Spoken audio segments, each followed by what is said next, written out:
And you're right. It's not just specific to the Black community. I don't want to assume that or say that, Yeah. but I do want to say that my platform specifically, I am trying to find solutions for the Black community. Yeah. I speak truth regarding the nuclear family.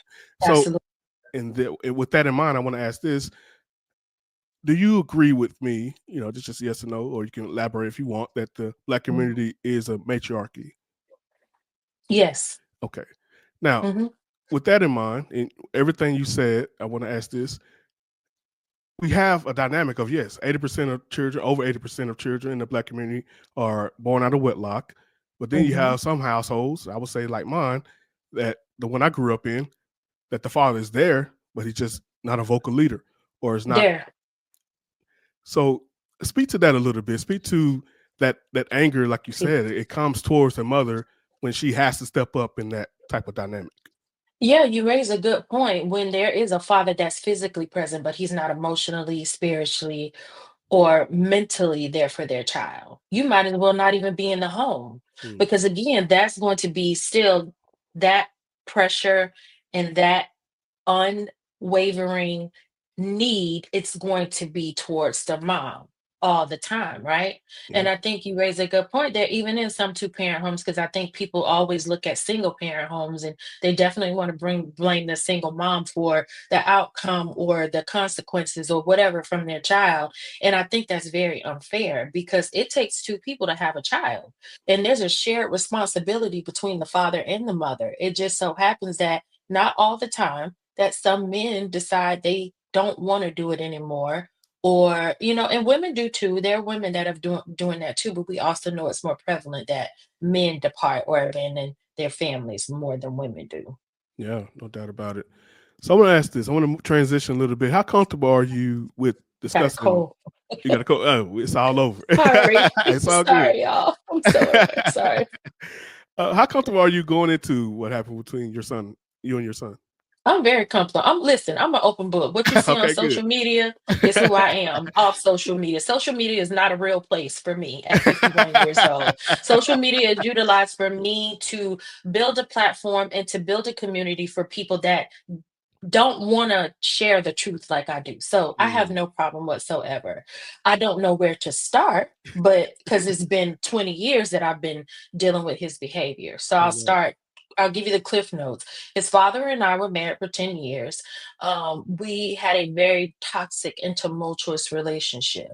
I made the conscious decision that I did not want to raise my sons in that any longer, although I tried because I wanted that nuclear family no matter how toxic it was. I wanted that because I came from a broken home and I didn't want my children to experience the same thing. I got a divorce, and again, his father did not try to navigate that in the way that I did. I wanted to be very amicable. I tried to extend him so much grace. I did not put him on child support. All of those things to try to have a good foundation because I wanted the focus to be on my son, who is the younger son that I'm estranged from. I have two adult children, 29 and 34.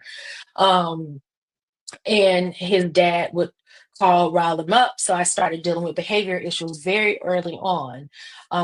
My now husband and I, who we've been married for 20 years, well, 17 years now, we got together after my divorce, and my son put it in his mind that I had cheated on his dad with my now husband. And he still carried that on, and he's 29 years old. And we have sat down, given him the timeline, shown him divorce papers, like something that I don't feel like I necessarily had to do, but because I'm an open book and I'm fine with being accountable. I wanted to try to let my son know that that was not the truth. And of course, because his dad wasn't on his side saying, hey, that's not true. Your mom and I weren't together. He perpetuated the Mm, narrative. And it went from that to him, he hates me, he hates my husband. Um, the amount of disrespect that we have dealt with from him, we dealt with him stealing from us, we dealt with him bringing people into our home that were unsavory and unsafe. right. So that let me know he didn't care about me to bring strangers in my home of character, of people that I would never associate myself with. But he's always wanted to be on the street side when he was born and raised in the suburbs. Um, So he's always wanted to be that tough kid, and he's born and raised in the suburbs. Okay, Florida and Atlanta suburbs. Right. But it has evolved. There's so much. I don't even think I can unpack it all, but I will tell you the most recent reason why he and I are completely estranged by my choice, and I need people to be clear about that, is because he was in an accident back in 2022.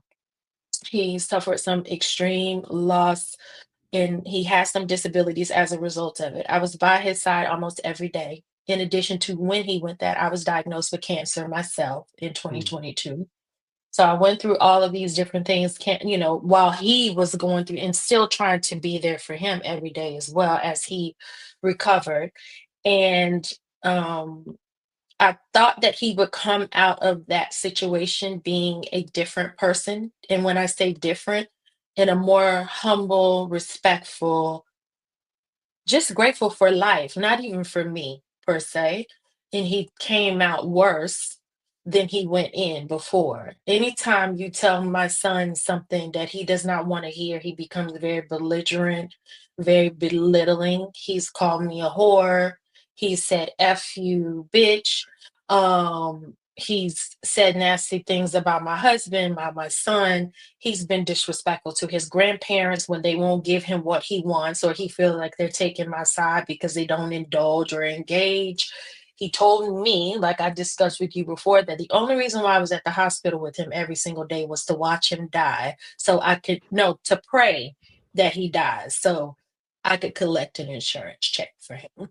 Wow. Then he doesn't even know the battle that I was facing while he was in the hospital, because he was in legal trouble, which he's been in quite some time, for years. And he didn't even realize that I was behind the scenes trying to make sure that when he came out of a coma and when he healed, he didn't have to go to jail.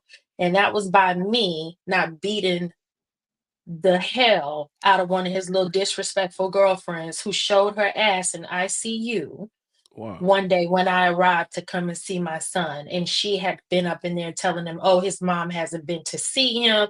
She had no idea what was going on, but she was in there telling him I didn't come to see him. We didn't have a good relationship. And these are all the things that he's told her, because he manipulates women to get what he wants. And that's how he plays on them, Mm. especially if they have damaged relationships with their family. Wow.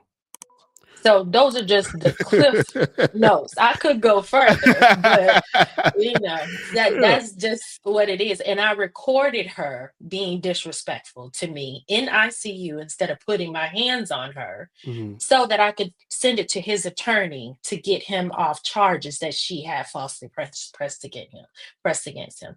And he had no regard for it. He didn't even care. He could care less, was still engaging with her. And then the most recent thing was in 2023, he and his girlfriend came over to pick up some mail.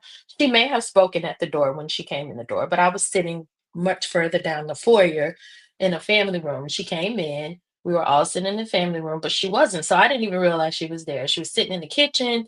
He said, hey, why don't you come over here? She was like, no, I don't want to. And I specifically said, oh, I didn't know she was here because I didn't hear her say anything, which she still didn't say anything. So I told her that when you come into someone's home, you may want to make sure you speak. Otherwise, it comes across as you're being rude. She didn't like it. And my son called me the next day and cursed me out. You evil bitch. Don't you ever fucking call my girlfriend and tell her no shit like that. I will come and blow up your house. I will send some dudes over to your house. I have an alibi. Oh, yeah, he goes there. He goes there. So that was the day that I made a conscious decision that I will no longer allow my son to abuse me and disrespect me in any way. And I don't lose any sleep about it either. Hey, what's up, everybody? My name is Mel. Thank you for joining my channel. Thank you for checking things out here. Oftentimes, we go on people's pages and are like, man, what is going on here? What is the purpose of this channel? So let me be clear. The purpose of this channel is to speak truth regarding the nuclear family. And when I say truth, I'm not saying my truth, not your truth, but the Lord's truth. All about the word, all about the ways and the will of God. What does he have to say about the nuclear family? And I believe the generations of today, whether it be Gen X, millennials, Gen Z, Gen Y, whatever the case may be, I believe now we have a very toxic relationship regarding marriage, regarding family, regarding having children. We're in a toxic dynamic as we speak. And honestly speaking, a lot of the answers that we're looking for in our community, a lot of the cures and a lot of the answers would come from a proper, fulfilled family home. If you go down the line of everyone's individual trauma, there you will find some negligence or some type of issue that they had with their parents. So here on this channel, we address those things head on. We don't place fear in those issues and avoid the topic. We do what Jesus did. And when he said, don't assume that I came for peace, but I came with a sword. I came to turn family members against family members if it means you following me. If you have to cut them off, if you have to address them and have arguments for you to follow me, so be it. And I think at this point in our society, we're at the so be it stage. So here at Life Coaching by Mel, I'm all about bringing healing to that. And the number one way to do that is have honest conversations. So if that's something you like, that's something you're into, that's something you really want to be a part of, be sure to hit that subscribe button. Be sure to comment. Let me know what you think about everything. I do my best to respond as often as I can. I want to hear from you guys. This is not about me. It's about healing our nation, healing our states, healing our cities, healing our community, healing our homes.